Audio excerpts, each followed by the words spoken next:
Praise the Lord, everyone. I'm Pastor Kelvin Jones, and you're viewing Set Free Internet TV, where our pastor of Set Free Ministry, 6212 Shakespeare Road. And we have a pleasure of having today on the show is Adrian Smith. Hey, Ms. Smith, hi. Hello. And how you doing? I'm doing fine. Great. And Ms. Smith is one of my friends on Facebook, as well as a friend and a personal friend as well. And I was just blown away by some of the stuff that you post on Facebook. And one of the things I do want to say is that I appreciate you posting because Facebook has become more of a social outlet for anger and hate and all other kind of forms of evil, and it's just real, and it's really a precious breath there to have someone that posts positive stuff, that posts up about helping out in the community, issues of the community, and also about business, because you are a business woman as well. And so thank you so much. I appreciate it. Yes, ma'am. And being that business, I was inspired when I looked at your page and I see where you're an entrepreneur. Can you tell us something about what's the name of your business? My business is called Gifts and Decor by Adrian. And basically I do gift baskets for special and everyday occasions. Mm-hmm. I also make wreaths, you know, we can have for like a baby shower, graduation. So I'm really trying to, you know, expand. Okay. How about funerals? You got some of there? Well, that I have not been able to reach out to any funeral homes yet, but Okay. I'm quite sure I can make an arrangement or two. Okay, cool. Hey, funeral home that somebody's watching in the funeral home business. If you need a wreath, we have one. We have a wreath maker right here. Amen. So what inspired you to start your own business? As a single parent, you know, basically living, if you're not having to prepare yourself, you know, paycheck to paycheck. And, you know, a lot of times you try to do what you can with what you have. So that was out of necessity. Okay, and is this something that you know for a while, or you just picked up and make some extra money off, or is this something that is a passion of yours? Well, off and on, you know, I would say about 10 years, but Okay. now I finally decided to make it a legal, you know, business, you know, business plan, business license, you know, the whole line website. Okay, so being that it was obviously a passion and a hobby that you go for a number of years, and so now you reached a point to where it's a career now. It's a business for you, and it brings you into a place where you are a business. Someone viewing that that's some type of hobby, some type of talent that for like 10 years or so, they just been off and on doing it in their garage or in the home, and maybe they do it for some co-workers, they do a little this, a little that, and you know, they just pass it on. But what can you tell them? How can you lead them? What was the steps you took to make it go from just nothing that doing home and pass out at work, you know, a few friends to actually a business? Well, you need to probably contact your local small business development center. Okay. And then from there you can go with a direct plan of action. You know, because a lot of times, you know, family and friends, they mean well, but you want to have actual customers that's going to be willing to pay for your product and services. Okay, so when you got, like I said, when you dealing with a craft, and so you have family and friends, they do need where they want to free. Of course, and that's the problem. You know, you can't spend $20 on products and then have someone say, well, that's too much for you. You know, you have to have prices that you're going to stick with. Okay, and so when you get your price for your product, you want to go through what you said. You want to go through all the legal channels that you need to make it a business. Because what do you see as one of the first downfalls of someone trying to start a business up? Someone, when you try to have your own business, you have to be firm as to what direction you want to have your business go in. You can't have someone say, well, I'm not going to pay this much money because that's too much. You have to be, you know, direct, stern when it comes to your business. Okay. That's almost like having another child. Okay, exactly. Okay. And like I say, that's great. That's great. And I hope that those that are watching that think about starting up a business. You can't do it from home or the whole earth and family and expect to make any money. Am I right? That's right, because you know, that'll be your downfall. You you put time and passion into your practice, you need to get Right. paid for it. You need to get paid for it, absolutely. So once they make the initial step to go down and get the proper licenses, and you recommend also some type of workshop or class to kind of to get them started, Well, or fortunately, Columbia does have a lot of, entrepreneurial training. But just, even if you just talk to someone who's been in business, who wants to see something, you have to be willing to do the work. okay, You can't okay. get spoon fed. So you think, say if I wanted to start up my own business, you think Google is a good resource? Well, Google is, it just gives you a couple ideas. But if you see, something that you want to do, you got to do the language. You got to make sure that you're going to the right places and be persistent. Being an entrepreneur is not for the faint of heart.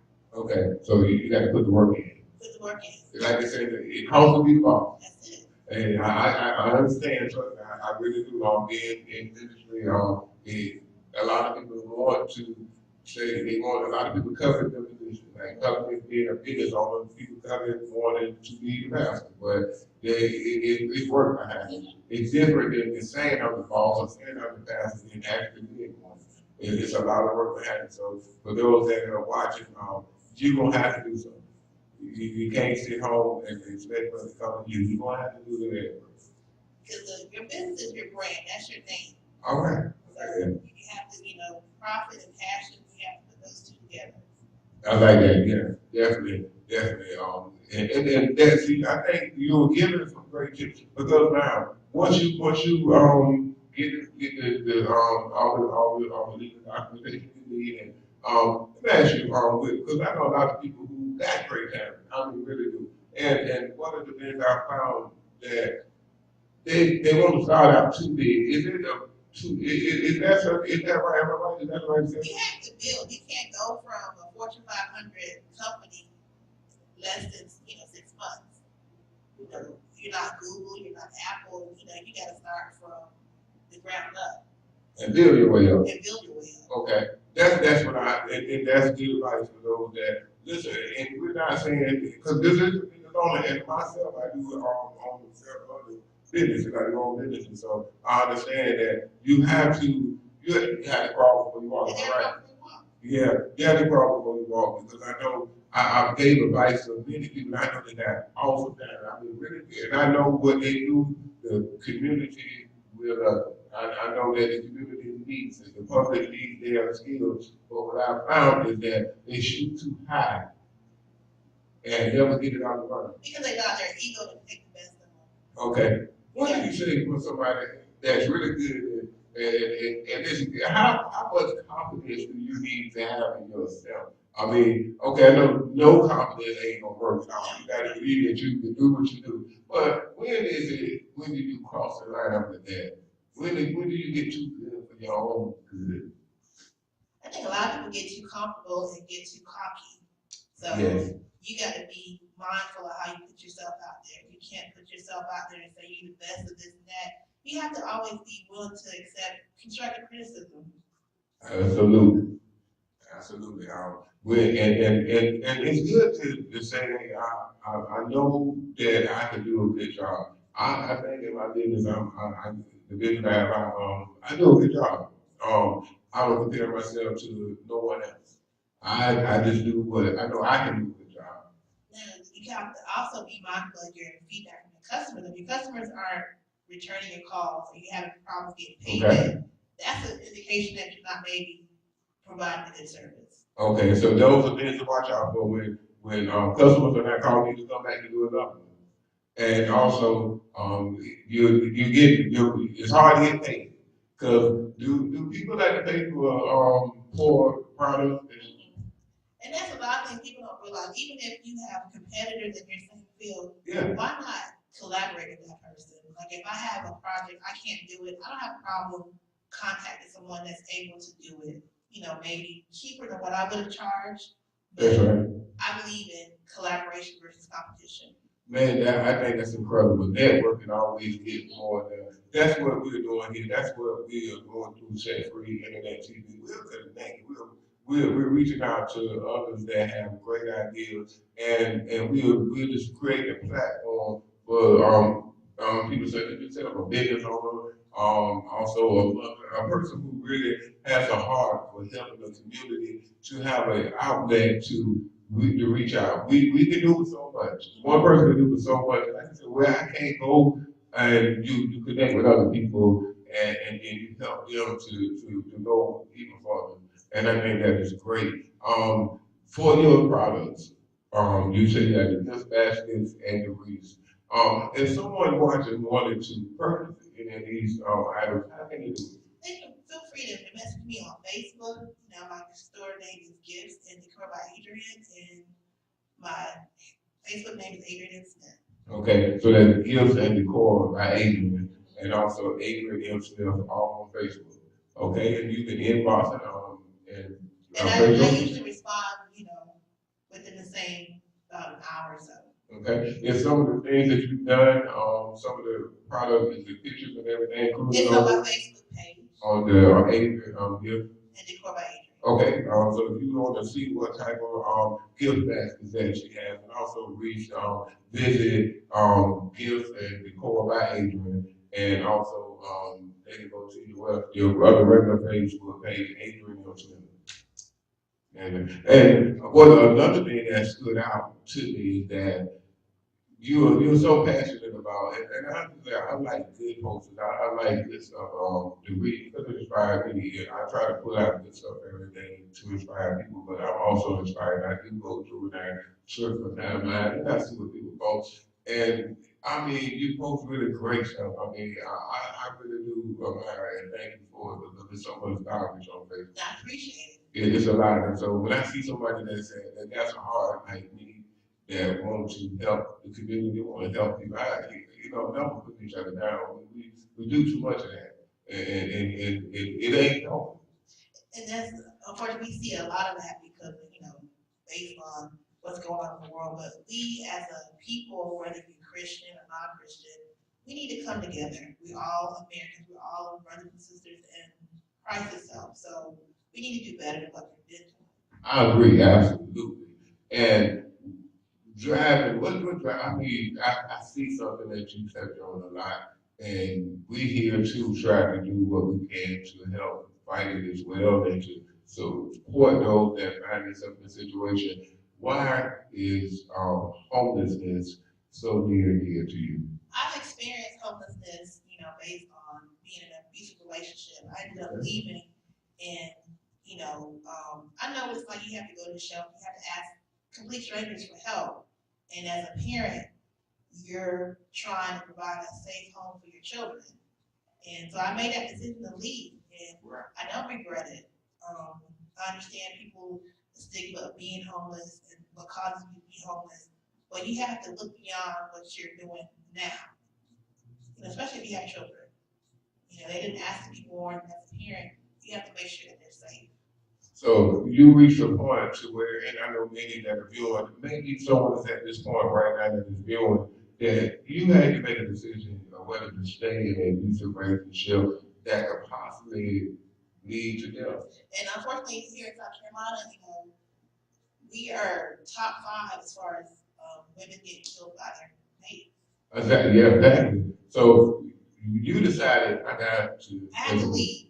Actually, where I'm working at, one of my customers noticed that I had a mark on my face, and she told me, she said, "I don't know what you're going through, but I don't want to see this happen to you no more." And 2 weeks later, I was gone. I left exactly with $10 in my pocket.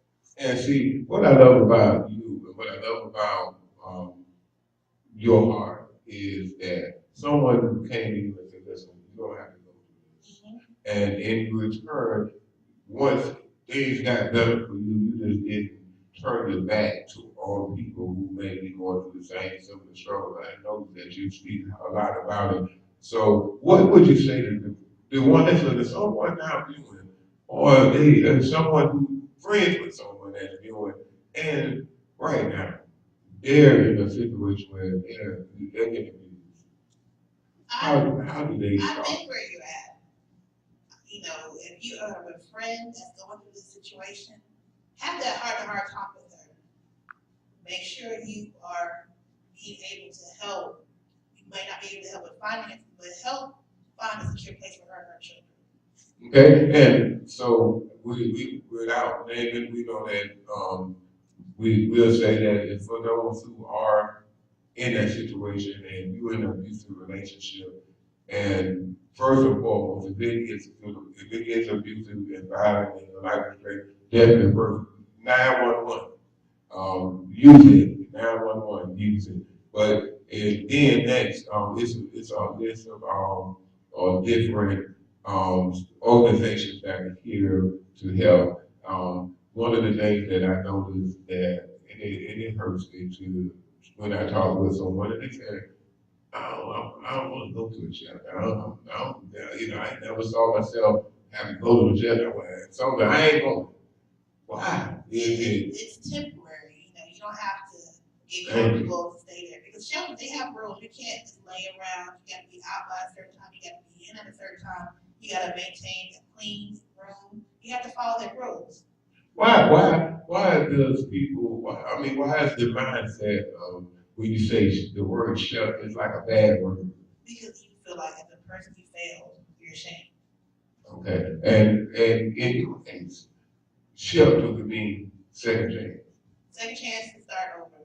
Second chance to start over. For someone that's doing and you think shelter is a quote unquote bad word, not to everyone. Shelter can mean second chance, a first chance to start over. And since you had to go into the shelter, tell us what was your experience being? My experience, good. I used it for what it was. I used the resource that was available to me for me and my children. Absolutely. And what was your mindset? What was your focus the whole time? My mindset was to get out, follow their rules, save money as I was required to, and just to know that I had a second chance for me and my kids. Okay. And how important is it for anyone that's in a abusive relationship and you have children? And how important is it to get your children in a place of stability? As a parent, you need to make sure you have a safe environment for your child. If it's not just for you, it's for them. Okay. And so being once you overcame that hurdle, with dealing with being in an abusive relationship, and which meant I think we are number 5 in this nation, and then also having to face the decision to stay in this relationship and possibly lose your life, or either make a choice, make a choice, and you made a choice to go to the shelter, and from there you applied yourself and did what you had to do. Now, how do you, after overcoming such a great obstacle as you did, how how was it? How did you come out of a situation where the next thing that I know is dear to you is how did you bounce back after bouncing back through so many trials and tribulations in order just to be another head of what it's like to be a mother who went through trials and tribulations and worked hard to get places stability for the child to work to make sure they got a roof over their head. How how was it? How hurt is it to have to find out as a mother, as a parent, that all of the work that you put into um, provide for your children, to find out later that they were involved, whether the child did or were involved with illegal activity. As a parent, a lot of times you overlook signs that are obvious. People that your child associates with. Boys will be boys, girls will be girls. But as a parent, if you know if your child is not doing what you taught them as a parent, what rules and regulations you put in your house, you have to address that. Don't let, little warning signs, don't look the other way. And as a parent, it hurt. The child's bright, smart, articulate, or whatever, but he's associated with people who don't go to school, who don't have rules and regulations at their home. So it hurts. But I'm grateful that, my child's still here. But you see your child doing something wrong, address it. Okay? So another thing to say, you are here today to help a parent not learn from a personal experience, but to learn from your experience, I guess, and to help a parent to avoid the call. Because I talk a lot about the call and different needs, and then people wonder what's the call? The call that you get. The call that you get when you find out that your child has been harmed or arrested. That's not the call that you want to get. You want to get the call saying your child's been accepted into college, he's working a job, she's doing this. That's not what you put your life and energy into. Just like I always said, you don't have children so they can be a hashtag or a trending topic or a t-shirt, rest in peace t-shirt. That's not what we have our children for.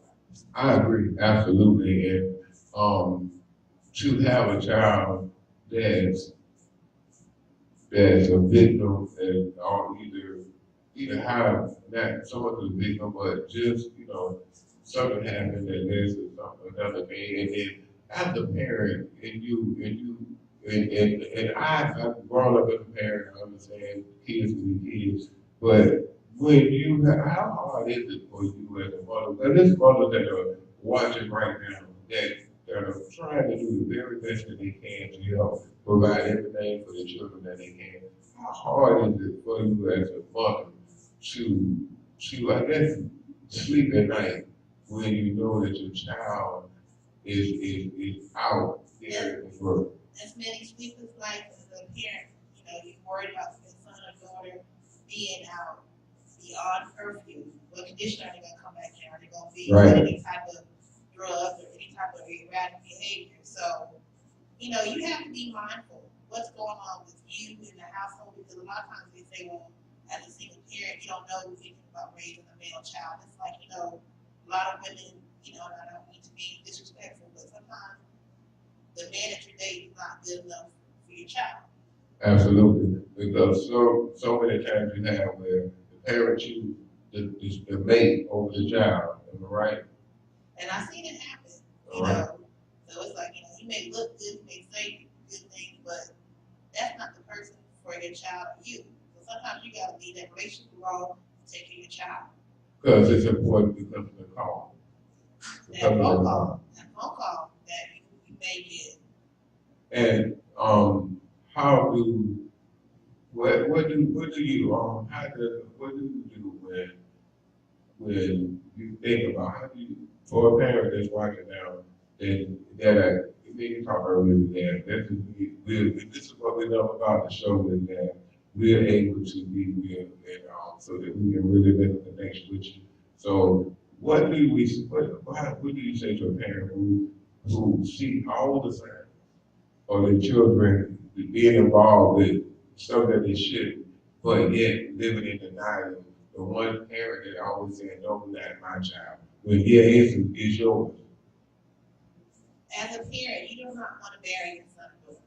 I understand that, but you have an opportunity to save that child's life. Do what you need to do. If you have to go down to the school, go wherever you need to go to get help. That is your son, that is your daughter. And we are very too many of our young people. I agree. I mean, every day we talk about that. I mean, right now we understand and we are aware of Chicago. Everybody is the world is watching Chicago, but right here in Columbia, South Carolina, we have a shoot that not every day is every other day, and not just one shoot, it's two or three. And none of the people that are involved in these shoots are over the age of 30. Some are younger than that. And see, the sad thing about it, people don't realize a lot of these people that are out here, young people that shoot each other, they're misguided. They have abandonment issues, and they know each other. They go from watching Eddie being in middle school to shoot this person 3 or 4 years later. Wow, that's incredible. And so for the parents that need to know that you can get help. We encourage you that don't overlook the signs because overlooking the signs That's gonna cause the child to die. can lead to the call. Mm-hmm. Overlooking the signs leads to the call. I thank you, Mr. Adrian, for coming. Appreciate it. And I just know that what you're doing is a great thing. You're doing an awesome thing for the community. opportunity. Thank you, and God bless you. It is And I a process. appreciate this platform. Thank you. Always, and we look forward to getting back in and having you come and share more with us. Okay, thank you. Once again, we thank you for watching Set Free Ministry. We also thank you for watching Set Free Internet TV. Pastor Kelvin Jones, Minister, Pastor, Set Free, 6212 Shakespeare Road, Columbia, South Carolina, 29223. And we thank you for tuning in to our YouTube channel, Set Free Internet TV. God bless you and be blessed.